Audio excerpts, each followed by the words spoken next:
다 함께 사도신경으로 신앙 고백하면서 화요일 새벽 기도회를 하나님께 올려드리겠습니다.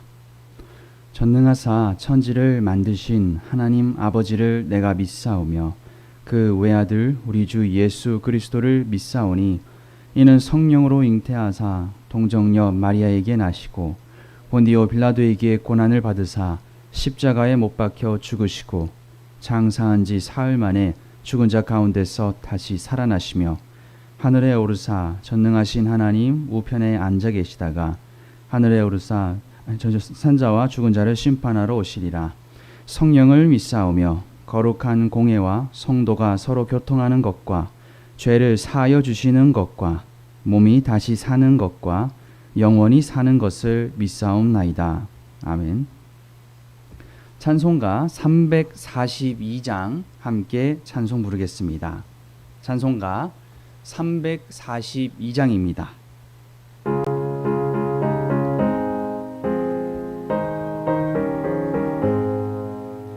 너 시험을 당해 죄 짓지 말고 너 용기를 다해 곧 물리치라.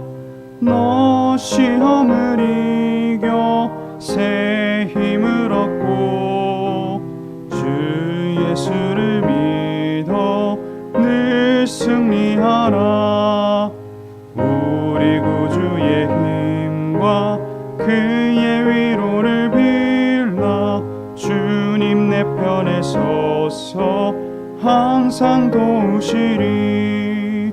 내 친구를 삼가 잘 선택하고 너 언행을 삼가 늘 조심하라. 너 열심을 다해 늘 충성하고 온 정성을 다해 주 봉사하라.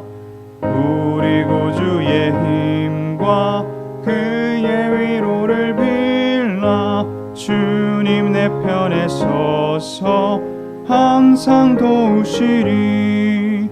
잘 이기는 자는 상 받으리니 너 낙심치 말고 늘 전진하라.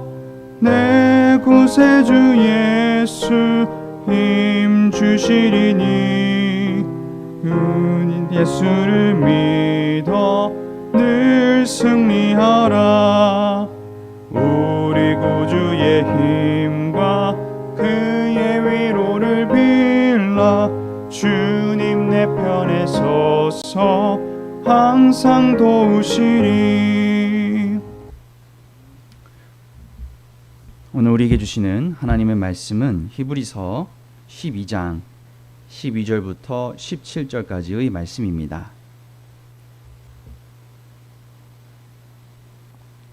히브리서 12장 12절부터 17절까지의 말씀입니다.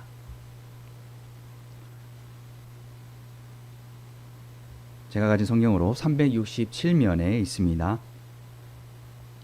히브리서 12장 12절부터 17절까지 한 절씩 교독한 후에 마지막 절은 함께 읽도록 하겠습니다. 그러므로 피곤한 손과 연약한 무릎을 일으켜 세우고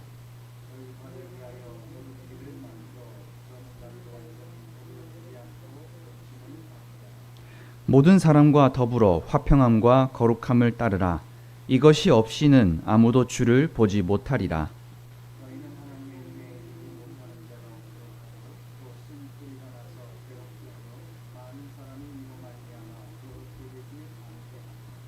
음행하는 자와 혹 한 그릇 음식을 위하여 장자의 명분을 판 에서와 같이 망령된 자가 없도록 살피라. 너희가 아는 바와 같이 그가 그 후에 축복을 이어받으려고 눈물을 흘리며 구하되 버림바가 되어 회개할 기회를 얻지 못하였느니라. 아멘. 할렐루야. 오늘도 함께 말씀을 보기 위하여 여기에 모이신 저와 여러분 가운데 하나님의 은혜가 함께 하시기를 간절히 기도합니다. 여러분은 믿음의 경주를 잘 이어나가고 계십니까? 많은 이들이 새벽에 일어나서 보게 되면 한강을 비롯해서 여러 곳에서 운동을 하는 분들이 많이 계십니다. 건강한 육체에 건강한 정신이 깃든다라는 말도 있듯이 요즘은 특히나 많은 사람들이 육체의 건강에 대해서 많은 관심을 가지는 것 같습니다. 오늘 본문은 믿음장이라고 알려진 11장에 이어서 약속의 땅으로 들어가는 백성의 이야기를 담고 있습니다. 이스라엘 백성이 출애굽하여서 광야의 경험을 하게 된 것은 목적지였던 가나안에 들어가기 이전에 애굽의 색깔과 가치관을 버리기 위해서였습니다. 광야 생활은 하나님의 자녀로서 아버지이신 하나님께 받는 훈련의 과정이었습니다. 곧 성도들의 여정은 이 땅의 광야 생활을 지나서 하늘의 예루살렘으로 가는 삶입니다. 그리스도인이 거룩하게 살아가는 것은 바로 그의 신분이 하늘에 속해 있기 때문입니다. 저자는 12절에서 그리스도인을 경주자에 비유하여서 피곤한 손과 연약한 무릎을 일으켜 세우라고 당부하고 있습니다. 많은 운동선수들이 부상을 입게 되면 슬럼프에 빠지게 됩니다. 내가 다시 걸어갈 수 있을까? 내가 전성기의 모습이 다시 돌아올까? 이런 생각들이 찾아오게 되고 결국 재활을 통해서 다시 등장하는 선수들도 있지만 대부분은 운동을 포기하는 경우가 있습니다. 히브리서의 수신자들 또한 많은 고난으로 인해서 영원히 부상을 당한 것입니다. 그리하여서 신앙을 떠나는 지체도 있으며 유대교로 돌아가는 지체들도 있었습니다. 피곤한 손은 경기를 지속하려는 마음이 약해진 경주자의 모습을 의미하고 연약한 무릎은 경기를 포기하고 주저앉으려는 경주자의 모습을 떠오르게 합니다. 또 13절에서 곧은 길을 만들어 저는 다리로 하여금 어그러지지 않고 고침을 받게 하라 라고 격려하였습니다.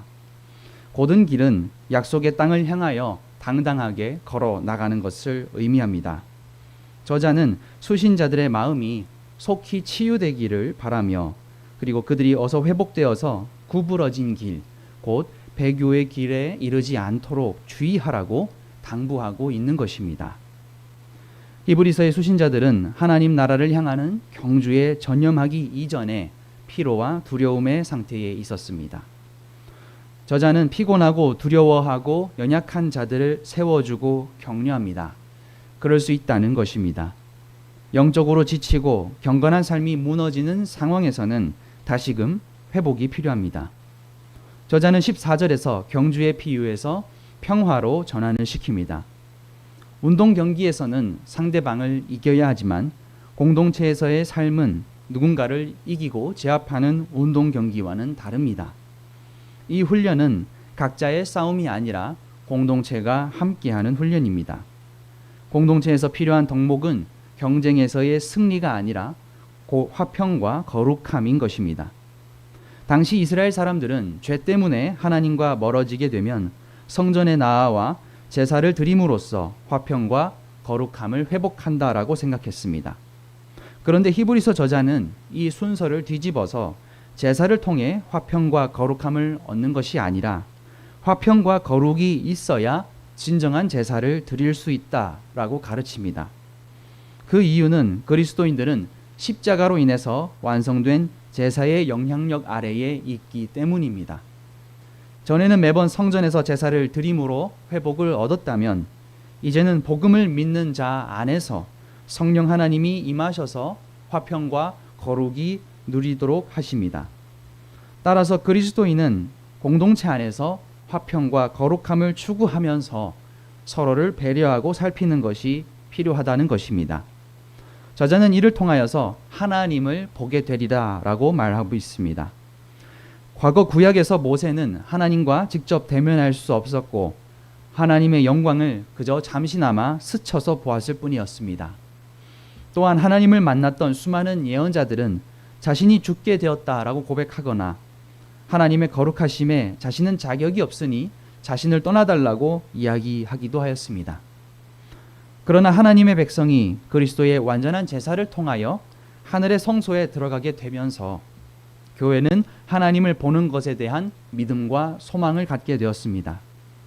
하나님의 보좌 앞으로 나아갈 수 있게 된 그리스도인은 하나님의 형상이자 본체이신 예수 그리스도를 바라보고 날마다 거룩함을 따르는 삶을 살아갈 수 있는 것입니다.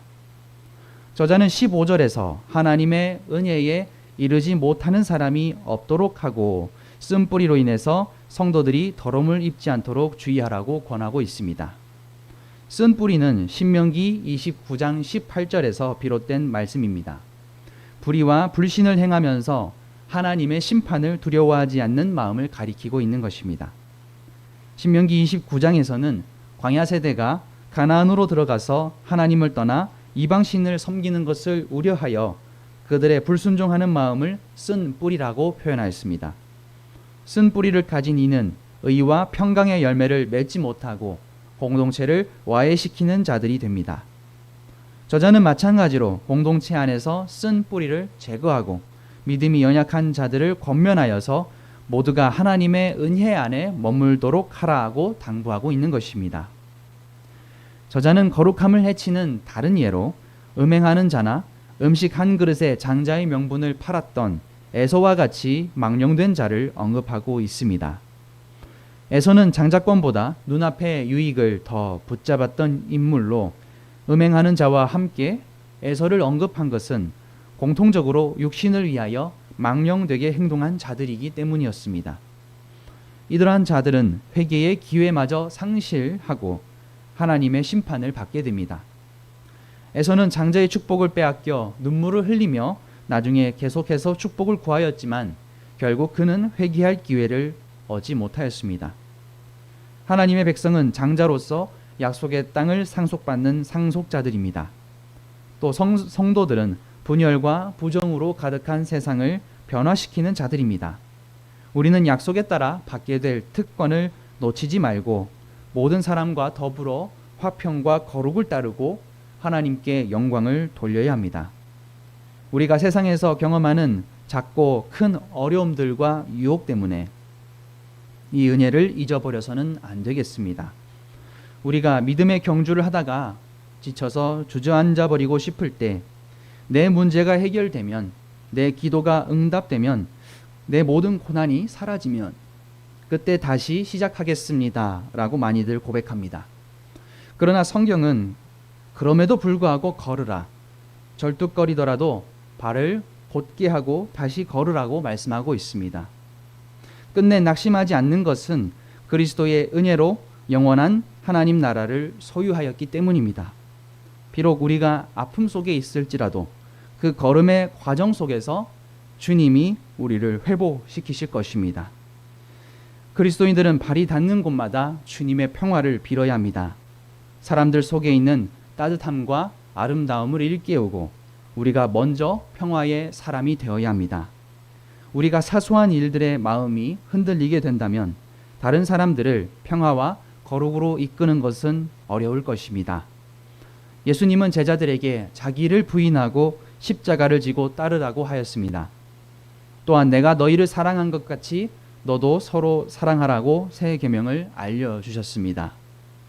예수님의 십자가 사랑을 이웃에게 실천하는 것이 예수님의 제자가 되는 길입니다. 마태복음 5장 16절에서 예수님은 성도가 사랑과 섬김과 자기 희생의 모습을 보여서 세상 사람들이 하나님께 영광을 돌리게 하라고 명령하셨습니다. 그러므로 성도는 불신자들과의 관계에서 그들의 죄에 동참하지 않고 하나님의 사랑으로 사랑하고 모든 일에 절제하는 모습을 보여야 합니다. 삶에서 구원의 열매를 맺음으로 하나님께 영광을 돌려야 할 의무가 있기 때문입니다. 우리가 믿음의 경주를 달려가고 있을 때에 많은 고난과 어려움 속에 있겠지만 진정 그 은혜에 합당한 자로서 경건과 두려움으로 하나님을 기쁘게 섬기며 거룩의 삶을 살아내는 저와 여러분이 되시기를 간절히 소원합니다. 함께 기도하겠습니다. 거룩하신 하나님 아버지, 우리가 주님을 향하여 믿음의 경주를 달려갑니다. 비록 그 광야와 같은 경주의 삶이 때로는 지치고 흔들리며 또한 이방신을 바라보듯이 우리의 믿음 또한 흔들릴 때가 너무나 많이 있습니다. 그러나 주님께서 때로는 우리에게 징계하시고 또 때로는 우리에게 회복을 허락하여 주셔서 우리가 주님 앞에서 다시금 하나님의 백성으로서 그 영원한 성소에 들어가게 하여 주심을 감사드립니다. 우리가 주님 이 땅을 살아가면서 많은 고난과 지침 가운데 있을 때에 주님께서 우리에게 보이고자 하시는 하나님 나라를 이 땅에서 온전히 이루어갈 수 있도록 우리에게 거룩과 평화를 살아갈 수 있도록 인도하여 주시옵소서. 우리가 달려갈 길을 끝까지 달려가며 주님의 길을 따라가며 언제나 영원하신 하나님 나라를 소유한 자로서 낙심하지 않도록 저희에게 믿음을 부어 주시옵소서. 오지 못하는 사람들 주님께서 기도하여 주시옵고 그들의 지친 마음과 몸을 회복시켜 주셔서 속히 교회에서 만나서 함께 화평할 수 있도록 주님 도와주시옵소서. 주차장 공사 주님 끝까지 안전하게 끝낼 수 있도록 또한 길을 열어 주시옵소서. 모든 것에 감사드리며 예수님의 이름으로 기도합니다. 아멘. 이 시간 기도하며 나아갈 때에 나라와 민족을 위하여 교회와 가정을 위하여 또 각자의 기도 제목을 놓고 주님 앞에 나아가며 기도하겠습니다.